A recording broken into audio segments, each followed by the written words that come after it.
Hey guys, তোমরা সবাই তো জানো আজকে হলো 15ই আগস্ট। মানে হলো আমাদের দেশ স্বাধীন হয়েছিল আজকে। তাই গুটি গুটি সাইকেল নিয়ে যাচ্ছিলাম স্কুলে প্রোগ্রাম দেখতে। এসে তাই স্কুলে এখনো পতাকা তোলাই হয়নি, লাইন দাঁড়িয়ে আছে সব। যেখানে পতাকা তুলবে সেখানে ভালো করে সাজিয়েছে। তাই তোমাদের দেখিয়ে দিলাম এখনো পতাকা তোলা কমপ্লিট হয়নি এদের। স্কুলে ব্যান্ড পাটা বাই করে ঘুরে এলো বন্দে মাতরম বলতে বলতে।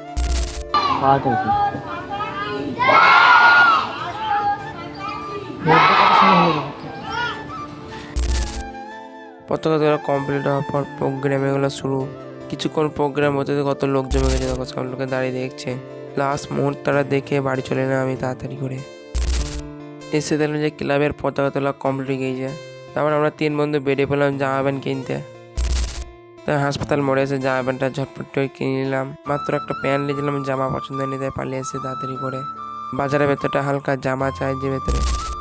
এইখানে বুলেট ফুলেট নিয়ে এসে মানে মিছিল বাইক করে যাচ্ছে পতাকা তুলতে। ওরা বাস স্ট্যান্ডের মাঝে পতাকা তোলা এটা। আমরা ডোবের নিচে ছিলাম, কোনো মেলা বা কাবার চলে এসেছে কে ধরে। আর এখানে অনেক ভক্ত শুয়ে আছে। আমরা মায়ের দর্শন করে চলে এলাম আমরা ওপরে। আমরা চলেছিলাম বাস স্ট্যান্ডের ওপরে ফোনের দোকান একটা। এইখানে ফোন সারানো হয়, অনেক সেকেন্ড হ্যান্ড ফোনও পাওয়া যায়। আমরা 4 বন্ধু আইসক্রিম খেতে খেতে চলে এলাম চুল কাটতে আবার। এটা আমাদের পাড়ার কাকা সেলুন। আমরা তখন বসছিলাম, তখন ঠাকুর লিখেছি লাদেনে করে। মেলায় ভক্ত যাচ্ছে জল আনতে। অনেকক্ষণ লাইন দেওয়ার পর চুলটা কেটে নিলাম।